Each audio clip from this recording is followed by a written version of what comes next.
بسم اللہ الرحمن الرحیم اقرأ باسم ربک الذی خلق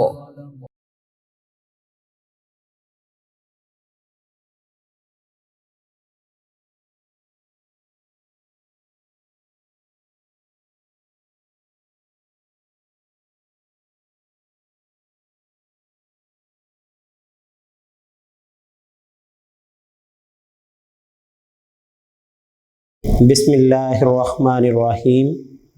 معزز والدین، طلباء و طالبات، السلام علیکم ورحمۃ اللہ وبرکاتہ۔ میں محمد اعظم اجمل آج آپ کی کلاس پنجم کو معاشرتی علوم کے حوالے سے لیکچر ورک فار ڈے 1 میں اس کا تعارف کرواؤں گا، پھر اسی حوالے سے ہم آگے چلتے جائیں گے۔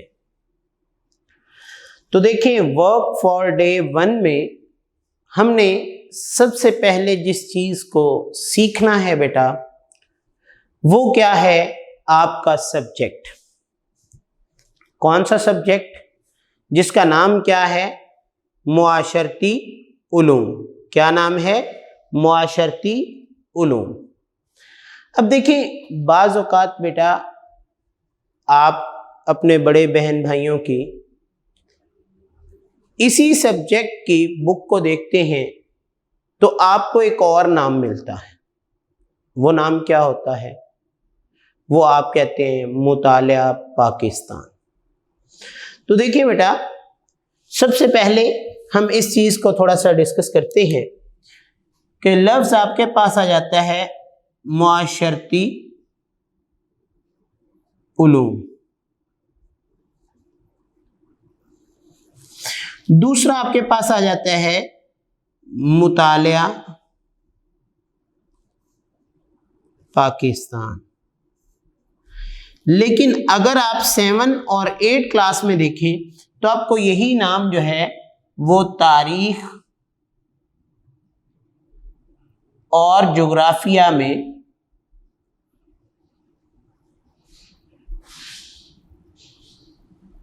ملتا ہے۔ اب دیکھیں بیٹا، سب سے پہلی چیز کیا ہے؟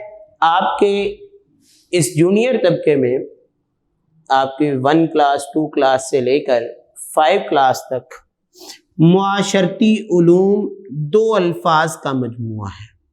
معاشرتی سے مراد کیا ہے؟ معاشرے سے متعلق، معاشرہ سے متعلق، معاشرے سے متعلق جتنے بھی علوم ہیں جس کو ہم نالج بولتے ہیں، خواہ وہ اس معاشرے کے افراد کے حوالے سے ہو، چاہے وہ اس معاشرے کے خد و خال کے حوالے سے ہو، چاہے اس معاشرے کی معاشی حالت کے حوالے سے ہو، چاہے اس معاشرے کی تاریخ کے حوالے سے ہو، یعنی تمام علوم جو ہیں وہ اس ایک ہی سبجیکٹ میں آپ کو ملتے ہیں۔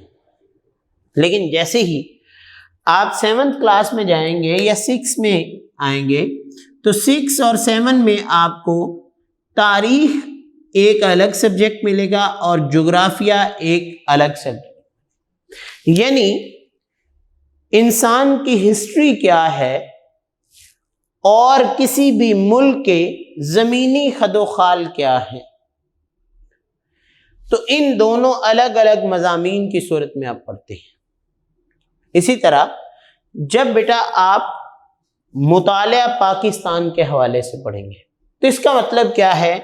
آپ نے صرف اور صرف ملک پاکستان کے بارے میں مطالعہ کرنا ہے، علم حاصل کرنا ہے۔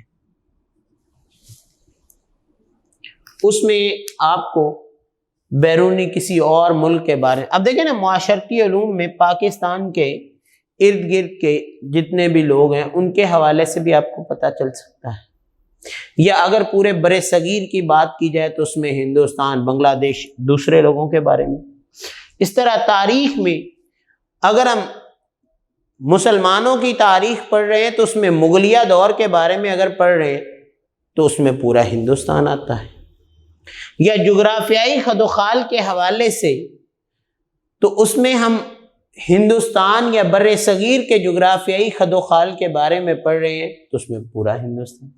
تو اس کا مطلب کیا ہے، جب آپ مطالعہ پاکستان کے بارے میں بات کریں گے تو آپ مخصوص ایک جو ملک ہے ہمارا ملک پاکستان، اس کے بارے میں ہی پڑھیں گے کہ ملک پاکستان کا رقبہ کتنا ہے، ملک پاکستان میں فصلیں کتنی ہیں، ملک پاکستان میں اس وقت جو ہے وہ خارجہ پالیسی جو بھی معاملات ہیں، حکومتی معاملات، وہ کیسے چل رہے ہیں۔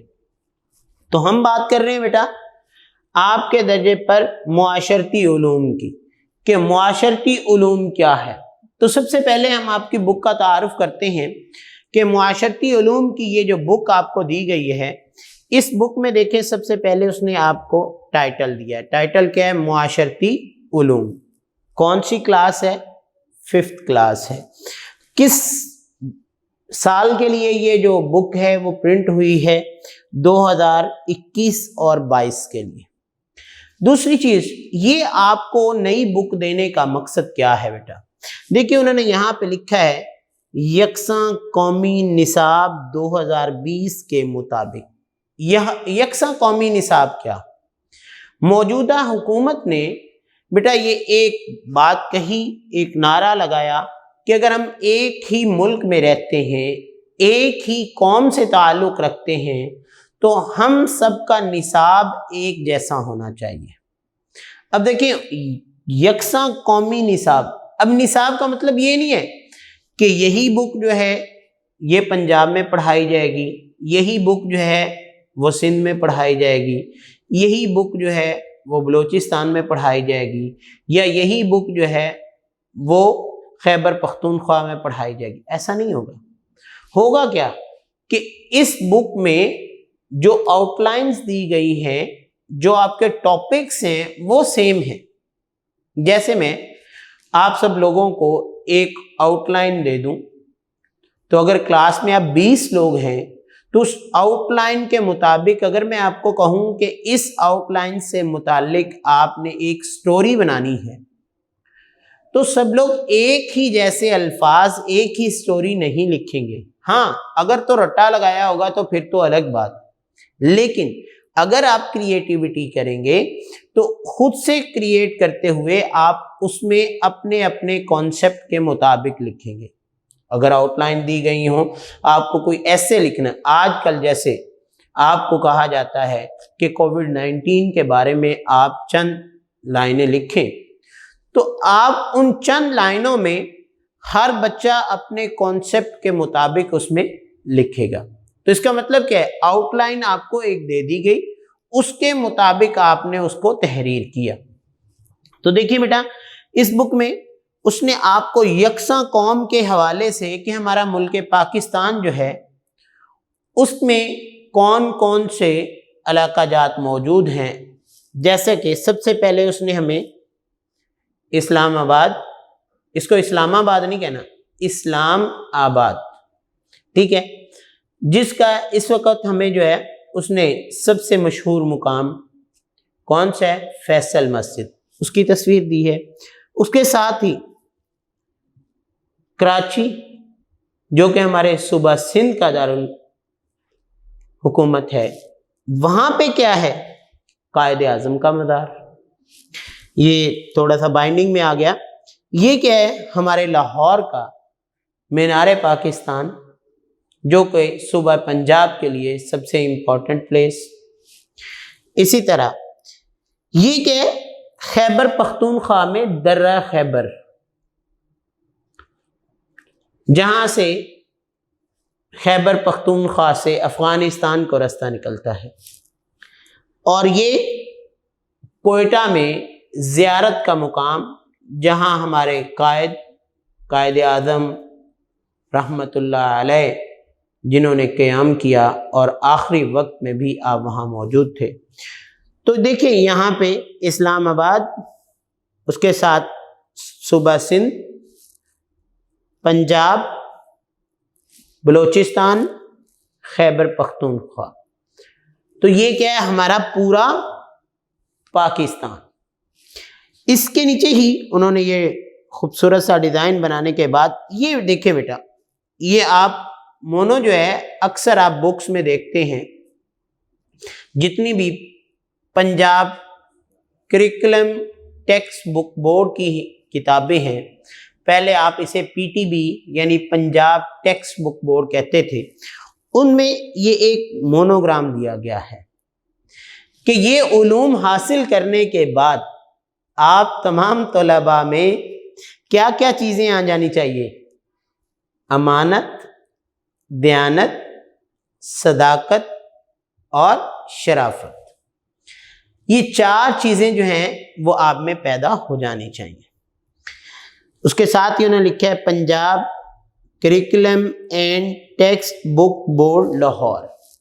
اس سے آگے ہم چلتے ہیں کہ اس نے بیٹا اگلے پیج پہ سب سے پہلے قائد اعظم رحمۃ اللہ علیہ ان کا ہمیں ایک فرمان جو ہے وہ پرنٹ کر کے دیا ہے، جو انہوں نے 26 ستمبر 1947 کو کراچی میں ہمارے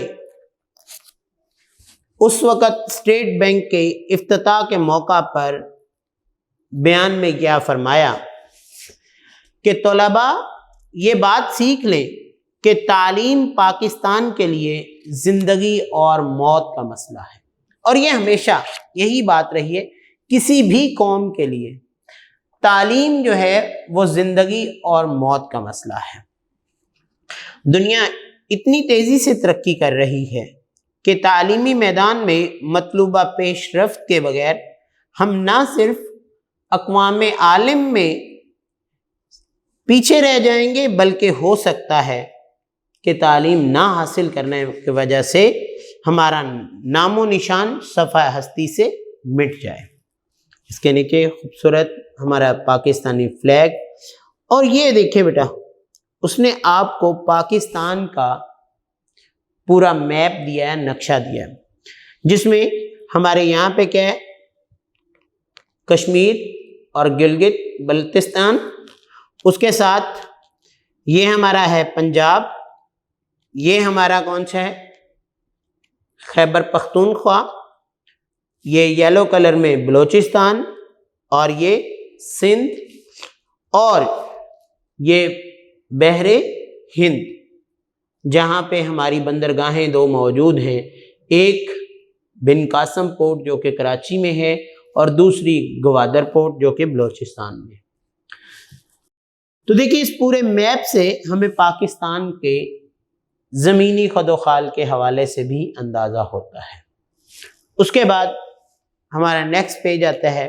سب سے پہلے بسم اللہ الرحمن الرحیم، اور اس کا ترجمہ شروع اللہ کے نام سے جو بڑا مہربان اور نہایت رحم کرنے والا ہے. اس کے بعد وہی ٹائٹل جو بھی میں نے آپ کو بتایا، معاشرتی علوم، یعنی معاشرے سے متعلقہ علم حاصل کرنا. کون سی کلاس ہے؟ جماعت پنجم. وہی بات، یکساں قومی نصاب 2020 کے مطابق ایک قوم ایک نصاب. اور یہ بات میں نے آپ کو کیا کہی تھی کہ ہماری موجودہ حکومت نے اس چیز کا نعرہ لگایا تھا کہ اگر ہم ایک قوم ہیں تو ہمارا نصاب بھی ایک ہی جیسا ہونا چاہیے. اس کے بعد آپ کو وہی Punjab curriculum text book board کا مونو دیا گیا ہے، نیچے Punjab curriculum and text book board کا نام دیا گیا ہے. سب سے پہلے بیٹا اس چیز کا مقصد کیا ہے؟ اکثر اساتذہ کرام آپ کو شروع یہیں سے کرواتے ہیں، لیکن یہ میں آپ کو کیوں پڑھا رہا ہوں؟ کیونکہ یہ سبجیکٹ شروع کرنے سے پہلے اگر آپ کو پتہ ہوگا کہ ہم سبجیکٹ کون سا پڑھ رہے ہیں، اس سبجیکٹ کا مقصد کیا ہے، اس میں کتنے ابواب ہیں، کتنی اس میں مختلف لوگوں نے محنت کی ہے، اور اس سبجیکٹ کا ہمیں پڑھانے کا مطلب کیا ہے، تو وہ ہمیں پتہ ہونا ضروری ہے. یہاں بھی انہوں نے لکھا ہے یہ کتاب یکساں قومی نصاب 2020 کے مطابق اور قومی نظر ثانی کمیٹی کی منظور کردہ ہے۔ اس کے نیچے اس نے ان کے رائٹس لکھے ہیں کہ جملہ حقوق بحق Punjab curriculum and text book board Lahore محفوظ ہیں، یعنی کوئی بھی شخص اس کتاب کی کوئی نقل تیار نہیں کر سکتا، یعنی اس کی کوئی کاپی نہیں بنا سکتا جب تک کہ پنجاب کریکلم سے وہ اجازت نہ لے۔ اس کے نیچے اس نے لکھا ہے فہرست عنوانات۔ اب فہرست عنوانات میں کیا ہے کہ اس نے آپ کو بتایا ہے کہ آپ کی اس بک میں کل جو ہے وہ 6 ابواب ہیں۔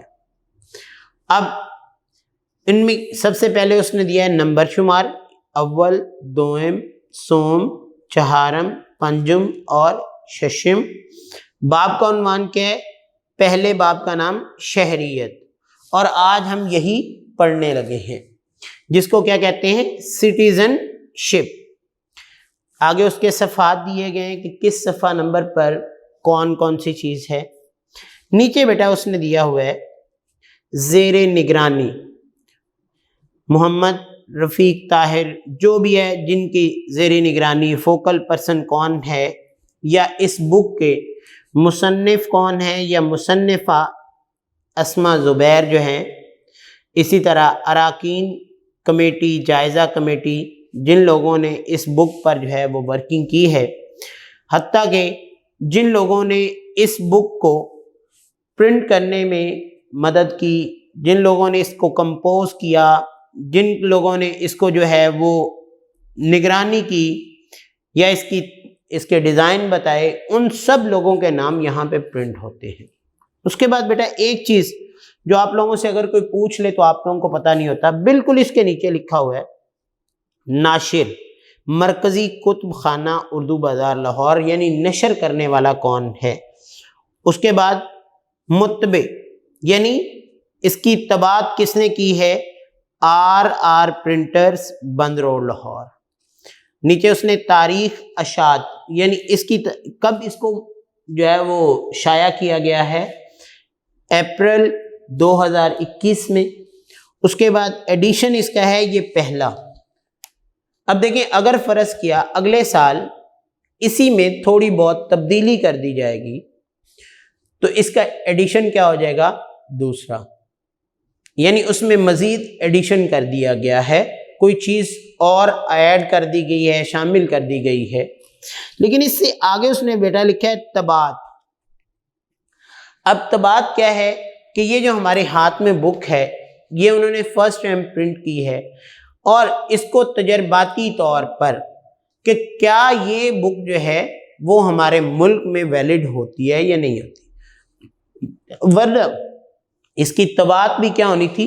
فرسٹ، یعنی فرسٹ طباعت میں اگر انہوں نے 10,000 بکس پرنٹ کی ہیں،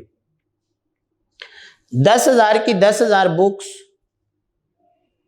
مارکیٹ میں چلی جاتی ہیں، طلباء اس کو پرچیز کر لیتے ہیں، اب مزید ضرورت پڑ جاتی ہے، اس میں بغیر کسی رد و بدل کے اس کو دوبارہ ایز اٹ از اس کی 10,000 یا 20,000 کاپی اور پرنٹ کروائی جاتی ہے، تو وہ طباعت کیا ہوگی؟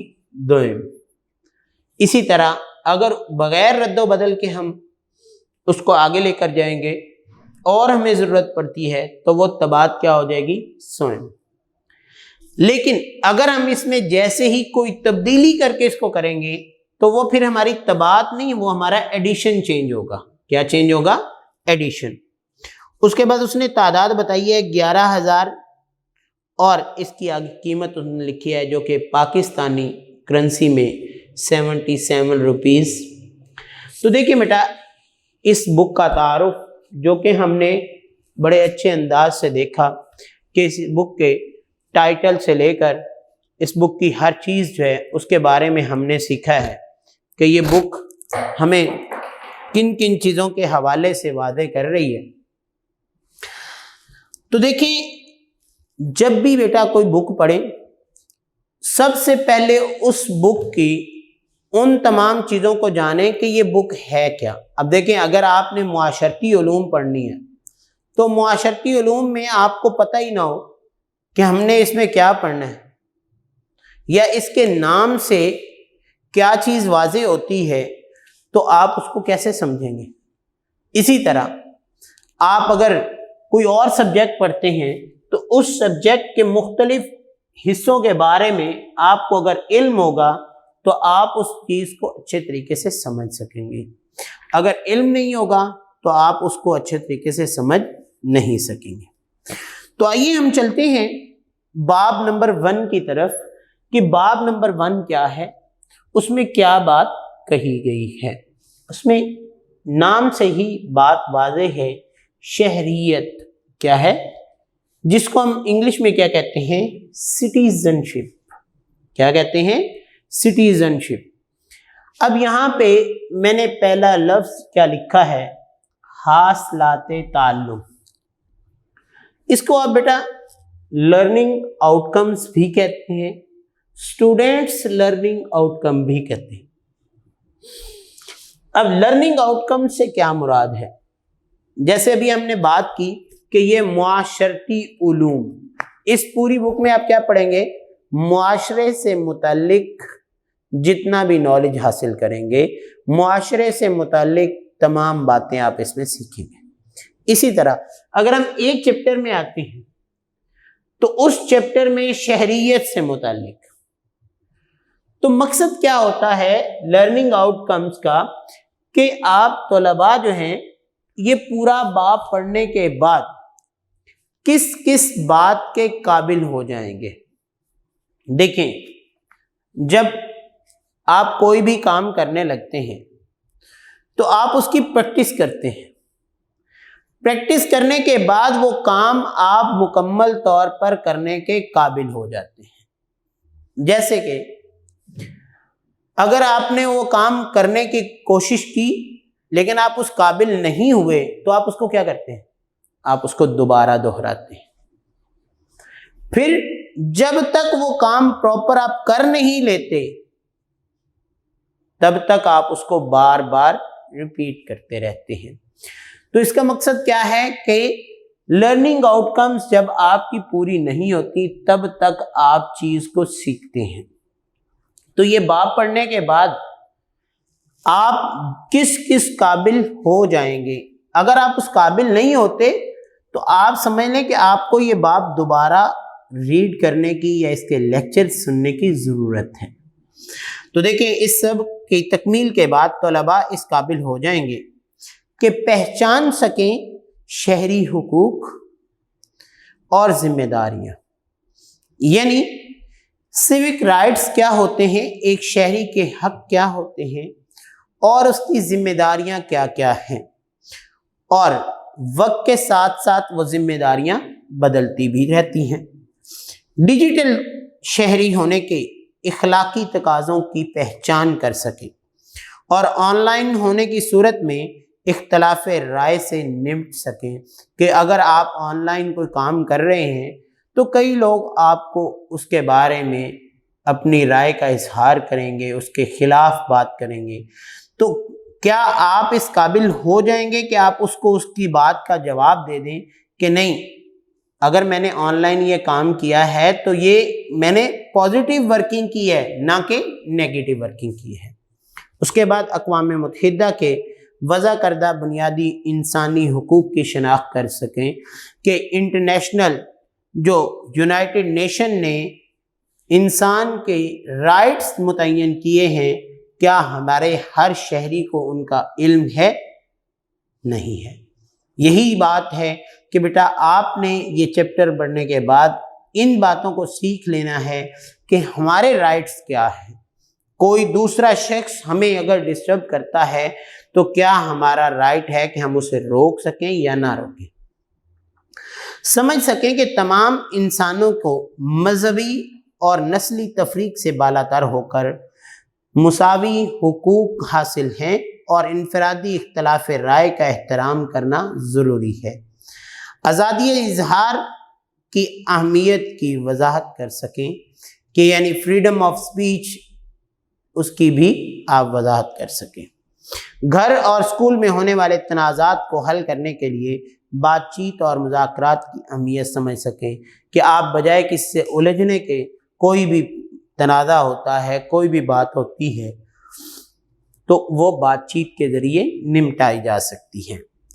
امن اور ہم آہنگی پیدا کرنے کے طریقے تجویز کریں کہ آپ ایک کلاس میں رہتے ہیں یا گھر میں بہن بھائیوں کے ساتھ رہتے ہیں تو آپس میں پرسکون لائف گزارنے کے لیے ہم آہنگی پیدا کریں، ایک دوسرے کے ساتھ باہمی تعاون پیدا کریں۔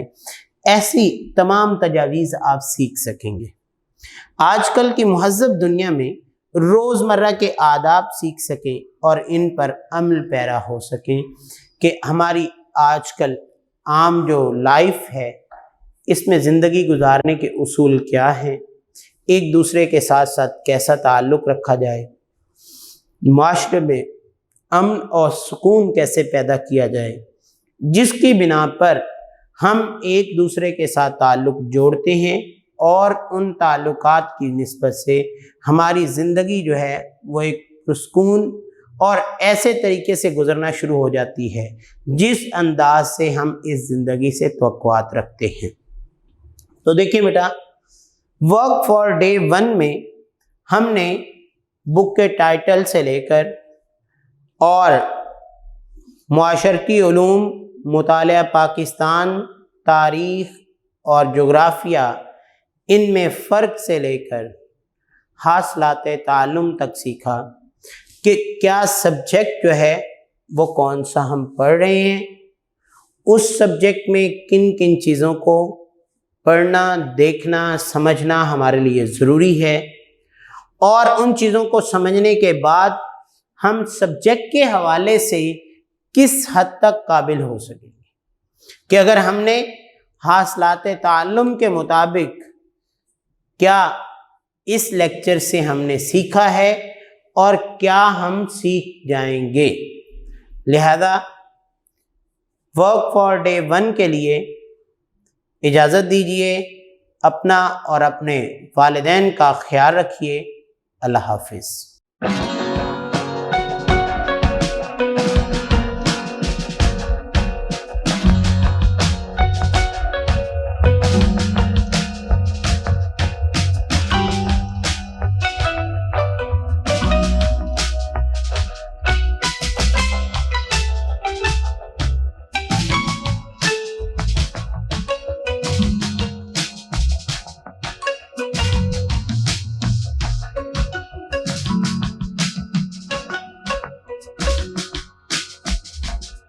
معزز والدین، طلباء و طالبات، السلام علیکم ورحمۃ اللہ وبرکاتہ۔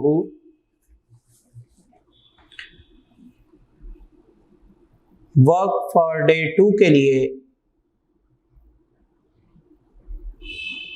آج کا ہمارا ٹاپک بہت ہی اہم، ہم بک کے باب نمبر 1 سے چند چیزوں کے حوالے سے بات کر چکے کہ طلباء جو ہیں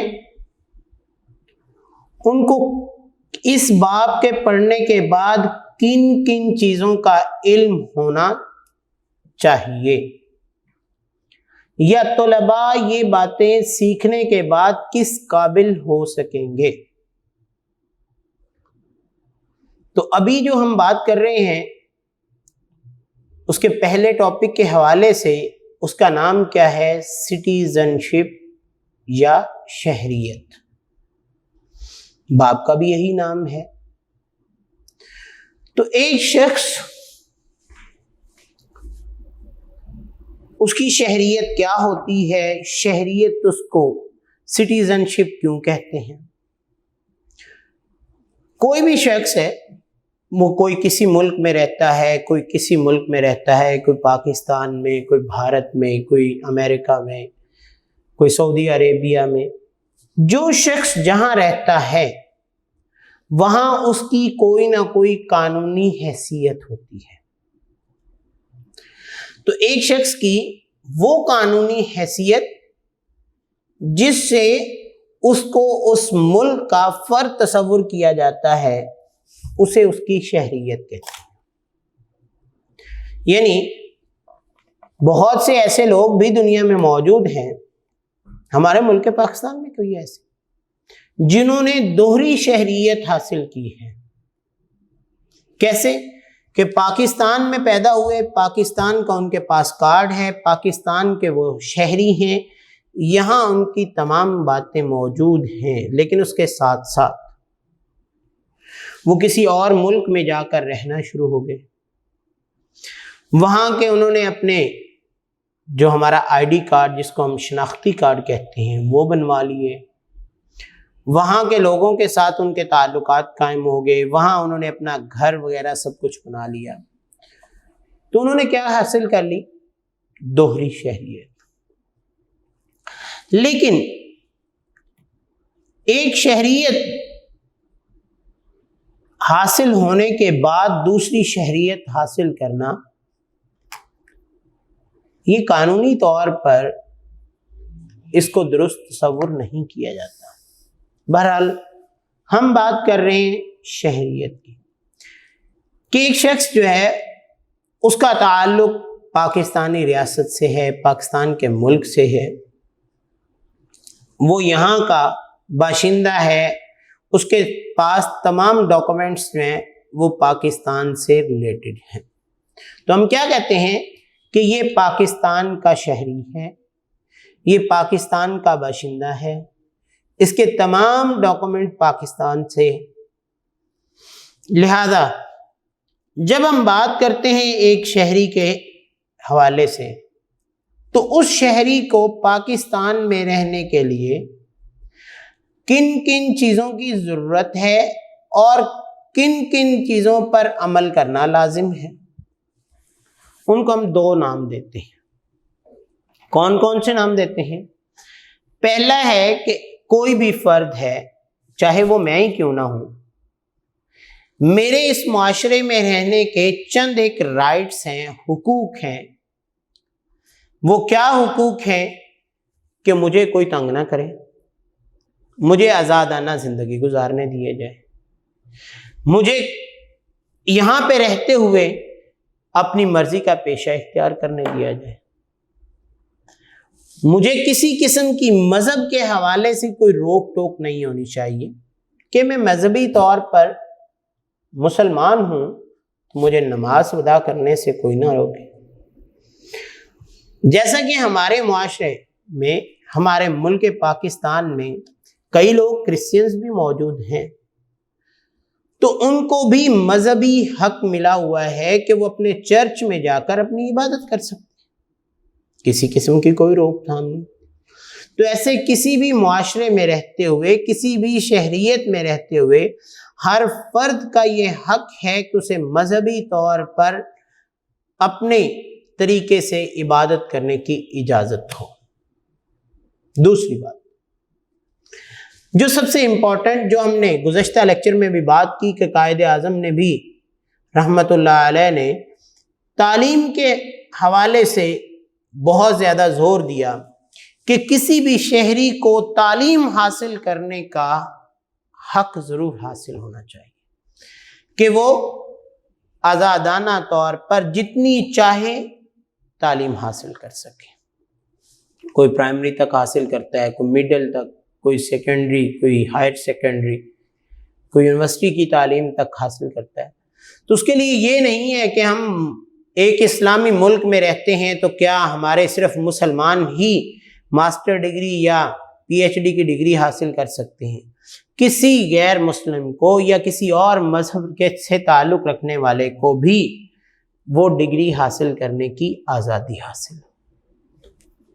دوسری چیز، ہم کوئی بھی شخص جس معاشرے میں بھی رہتا ہے، اگر اس کے پاس وہاں کا کارڈ موجود ہے، وہاں کی شہریت رکھتا ہے، تو اسے ووٹ دینے کا بھی حق ہونا چاہیے۔ اور اگر ووٹ دینے کا حق ہے تو ڈیفینیٹلی وہ اپنے ملک میں کہیں بھی موو کر سکتا ہے، کہیں بھی جا سکتا ہے، ایک شہر سے دوسرے شہر جانے تک یا ایک اس کے صوبے سے دوسرے صوبے میں جانے تک کسی قسم کی کوئی روک تھام نہیں۔ تو کیا ہے، اس طریقے سے بیٹا ایک شہری کے حقوق واضح ہوتے ہیں کہ ایک شہری جو ہے اس کے کیا کیا رائٹس ہیں، کیا کیا حق ہیں، لیکن اس کے چند ایک فرائض بھی ہیں۔ فرائض کیا ہیں کہ سب سے پہلے انسان جس ملک میں رہتا ہے اس ملک کا وفادار ہونا چاہیے، اس کے ساتھ کسی قسم کی بھی غداری نہیں کرنی چاہیے۔ اور وفادار کی تعریف میں آپ کو بتاتا چلوں کہ وفادار کس کو کہتے ہیں۔ محب وطن کون ہوتا ہے؟ وہ شخص محب وطن ہوتا ہے جو یہ بات تسلیم کر لے کہ میرے ملک کو جب بھی میری جان تک کی بھی ضرورت پڑے گی تو میں دینے کے لیے تیار ہو جاؤں گا۔ وہ اپنے وطن کے لیے کیا ہوتا ہے؟ وفادار، وہ ہوتا ہے محب وطن۔ دوسری چیز کیا ہے کہ کوئی بھی شخص جس ملک میں رہتا ہے اس ملک کے قوانین کی پاسداری کرنا، قوانین پر عمل کرنا اس کے لیے لازم ہے۔ جیسے آپ دیکھتے ہیں، آپ ملک کی تو بات بڑی دور کی بات ہے، یہ عام معاملات میں آپ شہروں میں دیکھتے ہیں یا محلوں میں آپ روڈ پر کہیں بھی کیسے مرضی جا رہے ہوں، کہیں سے بھی ٹرن ہو جاتے ہیں، کیونکہ وہاں ایسا کوئی قانون نہیں۔ لیکن جیسے ہی آپ مین روڈ پہ جاتے ہیں تو وہاں پہ سگنلز موجود ہیں، آپ کو مختلف سمبلز دی گئی ہیں، کہیں پہ ایرو ایسے بنا ہوا ہے، کہیں پہ یو ٹرن کے لیے آپ کو کہا گیا ہے، کہیں پہ نو پارکنگ کا آپ کو سگنل دیا گیا ہے۔ تو یہ کیا ہوتا ہے کہ یہ قوانین ہیں جن پر عمل کرنا ایک شہری کی ذمہ داری ہوتی ہے۔ اسی طرح جیسے ہمارے مذہب میں کیا ہے کہ وہ شخص ہم میں سے نہیں جو اپنے بڑوں کا احترام نہ کرے اور چھوٹوں پر شفقت نہ کرے۔ تو دیکھیں اسلام نے کتنی بڑی مثال دے دی کہ آپ کو ایک رول بنا کے دے دیا، ایک قانون دے دیا کہ بڑوں کا احترام کرنا لازم ہے، چھوٹوں پر شفقت کرنا لازم ہے۔ اس طرح ریاستی قوانین ہوتے ہیں، ملکی قوانین ہوتے ہیں جن پر ایک شہری کا فرض ہے، اس کی ذمہ داری ہے کہ وہ ان پر عمل کرے۔ دوسرا اس کا کیا فرض ہے؟ ایک شہری کا سب سے بڑا جو فرض ہے وہ یہی ہے کہ دوسروں کے ساتھ اس کا سلوک اچھا ہونا چاہیے، کہ ایک محلے میں رہتا ہے، ایک ایریے میں رہتا ہے تو اس کو دوسروں کے ساتھ خندہ پیشانی سے پیش آنا چاہیے، دوسروں کے ساتھ اچھا رویہ، اچھے اخلاق سے پیش آنا چاہیے، جس سے کیا ہوگا کہ اس کو اپنا وہ معاشرہ، اپنے ارد گرد کی جگہ جو ہے بڑی پرسکون اور پرامن لگنے لگ جائے گی۔ تو دیکھیں بیٹا، یہ کیا ہے؟ یہ ایک شہری کی ذمہ داری۔ اس کے ساتھ ساتھ ایک بہت بڑی بات کہ اس کو ماحول کا خیال رکھنا چاہیے۔ کوئی بھی شہری ہے اس کو اپنے انوائرمنٹ کے حوالے سے سمجھ بوجھ رکھنی چاہیے کہ میں جس محلے میں، جس جگہ پر، جس ملک میں رہتا ہوں، کیا میرا کوئی ایسا کام تو نہیں ہے جس سے میرا ماحول خراب ہو رہا ہے، جس سے میرے ارد گرد کے لوگ تنگ ہو رہے ہیں، جس سے میرے جناب آلودگی پیدا ہو رہی ہے، جس سے ملکی فضا پر جو ہے وہ ایفیکٹ ہو رہا ہے۔ تو جو یہ تمام چیزیں، ان تمام چیزوں کی ذمہ داری اس کی کیا ہے کہ وہ اپنے ماحول کو، اپنے ارد گرد کے لوگوں کے ساتھ رویوں کو، ان تمام چیزوں کو مد نظر رکھ کر زندگی گزارے۔ اس کے بعد کیا ہے کہ ملکی وسائل ان کا استعمال مناسب انداز سے کرے۔ کیسے؟ دیکھیں میں ایک مثال دیتا ہوں کہ یہ روڈ ہے، یہ ہماری ریاست کی پراپرٹی ہے، اور ریاستی پراپرٹی ہونے کی صورت میں ہمیں اس کا استعمال کیا کرنا چاہیے؟ مناسب انداز سے۔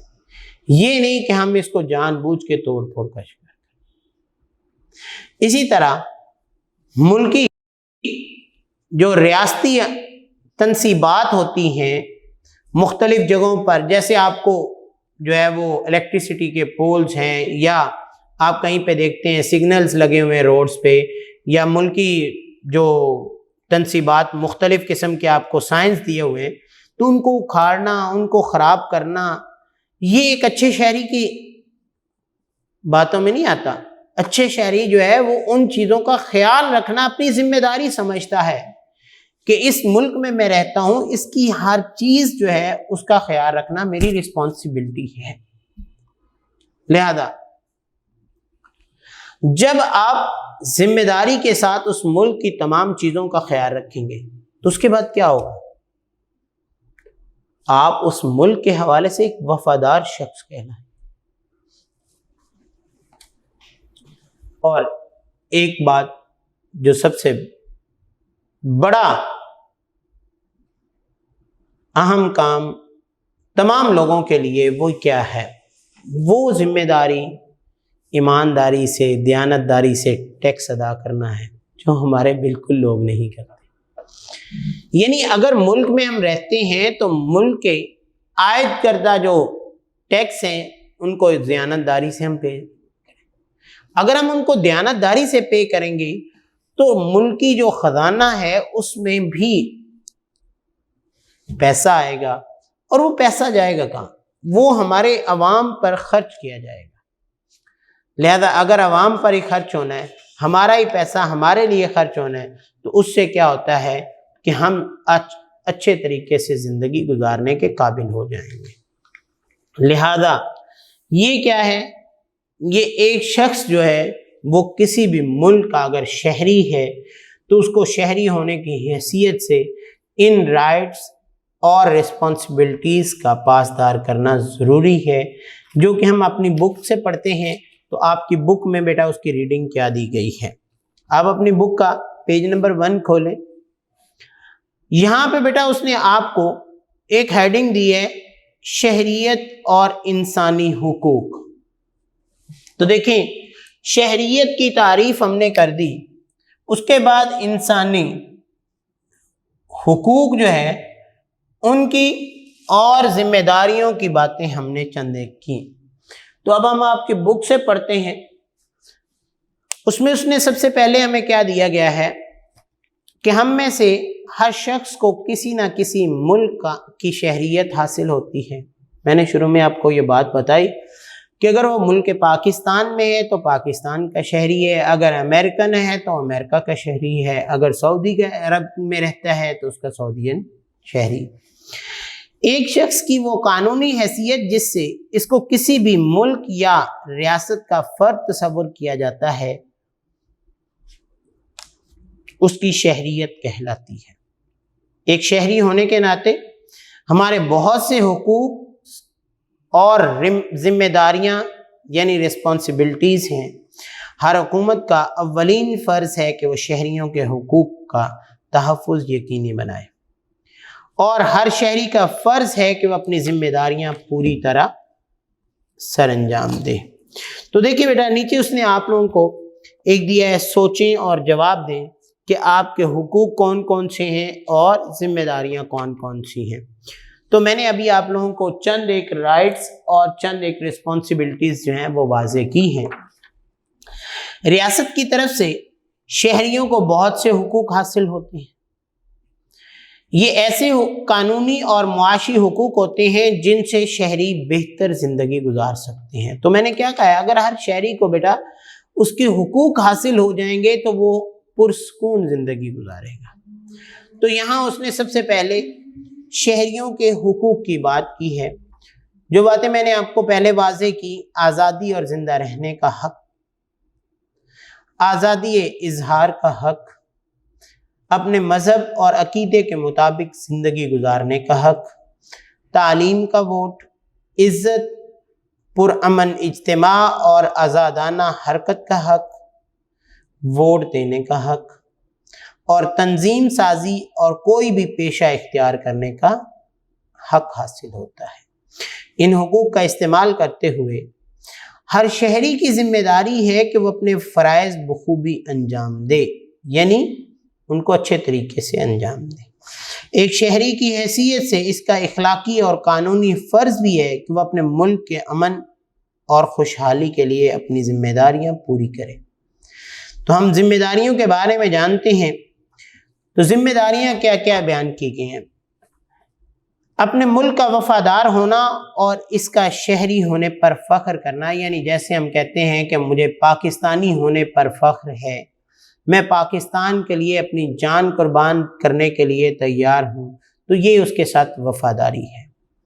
قوانین کا احترام اور ان کی پاسداری کرنا، دوسروں سے اچھا سلوک کرنا، دوسروں کے حقوق، عقائد اور رائے کا احترام کرنا کہ دوسروں کے جو بھی حق ہیں ان کا خیال رکھنا، دیانتداری سے ٹیکس ادا کرنا، اپنے ماحول کو ہر قسم کی آلودگی سے بچانا، وسائل مثلاً پانی، بجلی، گیس، ان تمام چیزوں کا احتیاط سے استعمال، اپنے علم اور مہارت کا استعمال کرتے ہوئے معاشرے کے لیے فائدہ مند ثابت ہونا، وسائل کا مناسب استعمال کرنا اور روزمرہ معاملات میں ایمانداری کا مظاہرہ کرنا۔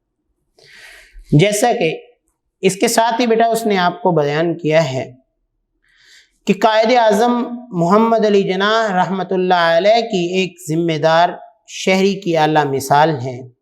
انہوں نے برصغیر کے مسلمانوں کو ایک الگ قوم اور ایک الگ پہچان دیتے ہوئے ان کے حقوق کے لیے آواز اٹھائی۔ یہ قائد اعظم ہی کی قیادت تھی کہ جس کے نتیجے میں آج ہم ایک آزاد ملک پاکستان میں موجود ہیں۔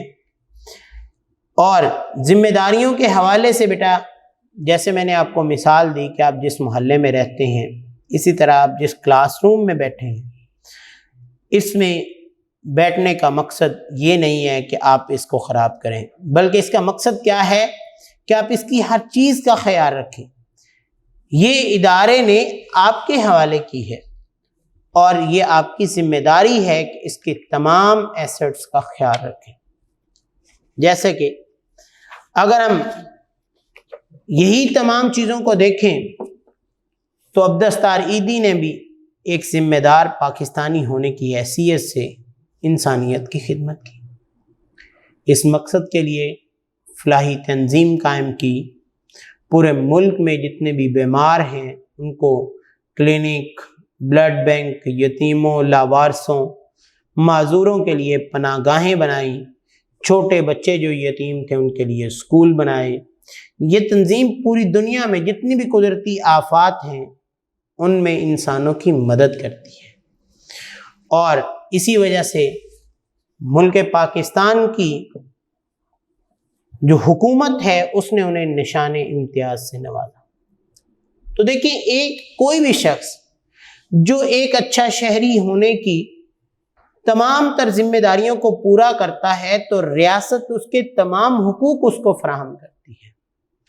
تو بیٹا سب سے بڑی بات کیا ہے کہ ہمیں یہ پہچان ہونی چاہیے کہ ہم کس ملک میں رہتے ہیں، اس ملک میں رہتے ہوئے ہمارے حقوق کیا ہیں، ہمارے رائٹس کیا ہیں، اور ان رائٹس کی صورت میں ہمیں کن کن چیزوں پر عمل کرنا ہے، اور اگر ہم وہ اپنے رائٹس لینا چاہتے ہیں تو کن کن ذمہ داریوں کو پورا کرنا ہم پر لازم ہے۔